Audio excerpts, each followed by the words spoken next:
In 99 it was more open. 96 it was a very fearful place where the young activists could be picked up at any time. In 1999 it was far more open. There were international people there. The links with army and police were dangerous, and the militia were far more organised. They were backed by the Kopassus, particularly the Indonesian commandos, and in fact directed what to do. So one of our teams in Same, for example, was a Kopassus leader was overheard on a citizens band radio instructing militia to kill the members of that team and to dump their van in the river. The East Timorese go to the ballot box next Monday to decide on the question of autonomy within Indonesia. If that's rejected, President Habibie says he will ask the Indonesian Parliament to grant East Timor independence. In 1996, I stayed with an old man, Liu Raya King, of the eastern end at Los Palos. In 1999, 2 days before the referendum, drug-crazed militia charged through the town and the market, came to his place. The militia attacked the old man and killed him with machetes. That was on a Saturday morning. On Sunday, in this intensely Catholic area, nobody went to Mass at all on the Sunday. But by 6 o'clock on Monday morning, thousands upon thousands of Timorese came out to vote. An immensely courageous showing. 99.5% of the Los Palos people voted in that referendum. 30th of August, 1999, the day of the referendum. Amidst warnings of a bloodbath should the result go against staying with Indonesia, voters began arriving at polling stations across the country. In one region, unique measures had to be taken to ensure their safety. Earlier on in the early morning, militia had been attacking over the back of the mountains and down into this area. So the men were allowed to vote first as soon as voting was opened. Then they went out to defend the area while the women voted at a later stage. So it actually had to be organised quite carefully. It wasn't an easy situation for people to come out and vote. These people value voting. The UN says that more than 90% of the 430,000 voters registered in East Timor turned out to vote, and voting has been much smoother than expected. But there's a widespread fear the militia may try to exact revenge on those they suspect voted for independence. It is yet too early to assess the result of the polls, but one thing is manifestly clear. Whatever the outcome of the ballot, today the eagle of liberty has spread its proud wings over the people of East Timor, and nothing, by God's grace, will ever chase it away. Things were quiet after the referendum. It was like a lull, an ominous lull. People knew there was something going to happen. And then on the 4th, the announcement was made that 80% of the people voted in favour of independence. There are major developments this morning in East Timor. Refugees are being gunned down and thousands forced to flee East Timor as the Indonesian military openly joins in a campaign of ethnic cleansing in the territory. Witnesses say Indonesian soldiers and pro-Jakarta militiamen are marching screaming refugees at gunpoint and herding them onto trucks to drive them out of East Timor. Time and again, incident after incident, the Indonesian police have shown themselves either unwilling to act or unable, or even in some cases in cahoots with the militia. When there have been major incidents in the past, they have stood back and observed, and when they have finally intervened, it's often to pick up the victim, if the victim's still alive, and interrogate the victim. The militia, who are basically the equivalent of our gangs, they're criminal thugs, are being armed, resourced, supported and directed by the TNI, the Indonesian army. Should violence break out, there is nothing in place on the ground that will protect the people. There were floods of internal refugees within Timor being driven from the east towards the west, towards Dili, and ultimately, as part of the whole plan, towards West Timor and Indonesia. The militia and military are just roaming the streets, attacking any vehicles they can. Pro-Jakarta gangs are now running wild in East Timor, killing, burning and firing shots at refugees with no resistance from Indonesian security forces. Hundreds are now believed to have been killed in an orgy of violence.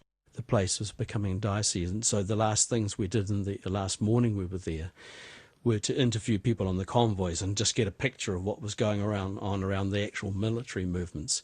We were protected, so supposedly by people who were thought to be police, but in fact they were fighting troops from West Papua who were brought in specifically to pretend to be police and cover the situation. This was a well-organised drive to empty an independently minded Timor of its population. The game plan appears to be to close off the western areas, to create a situation of chaos in Dili and other areas so that you get virtually all of the observers and other people out of there.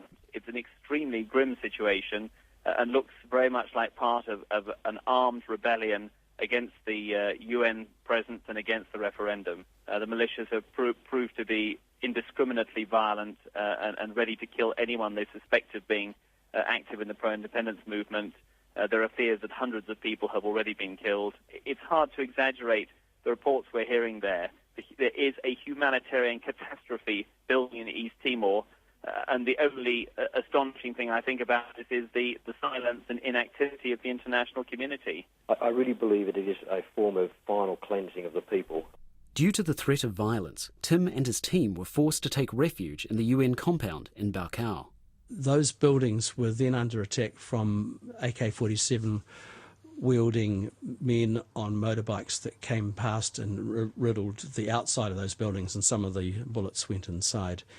I don't think it was a serious attack, but it was scary. But the main point was it was there as a cynical move organised by the military leadership who we saw outside operating later on, organised to drive us out of town and out of the country so there would be no witnesses to their activities in the following time.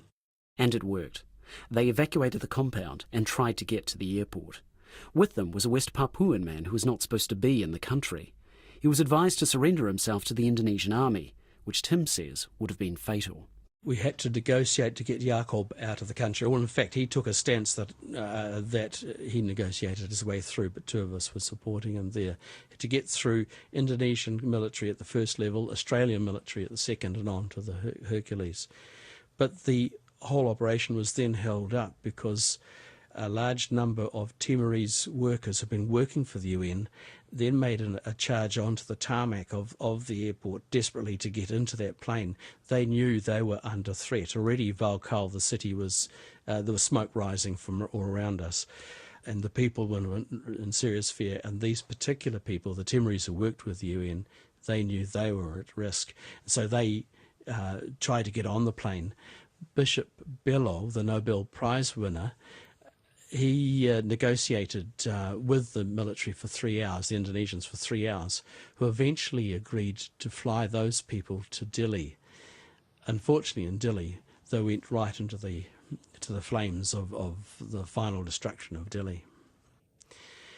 I felt it's important to get back home quickly. The timing was the APEC meeting here in New Zealand. Bill Clinton was attending. Well, a week beforehand, the Timorese had said, what will bring any foreign troops in there to help us? We haven't been protected in any way. And my answer was, when the United States tells the United Nations to move. And that's precisely what's happened. The APEC meeting, the pressure there was to get the countries in general, United States and New Zealand in particular, to move towards sending in protective troops under Chapter 7 of the United Nations Agreement.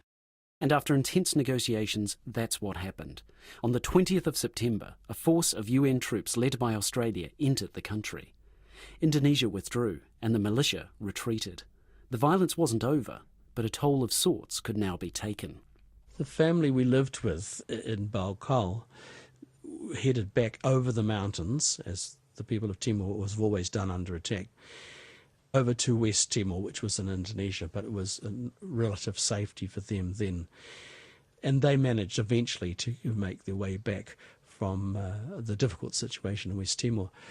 But a lot of people we didn't know. The people that were being operated on that morning by the Médecins Sans Frontières doctors. They were left on the table. The doctors were not allowed to go back and complete the operations. There were 3 people left there. They were all known to be pro-independence people. I'm not sure what happened to them. There were a lot of questions about what happened to them. 3 years later, in 2002, the government of East Timor once again declared independence.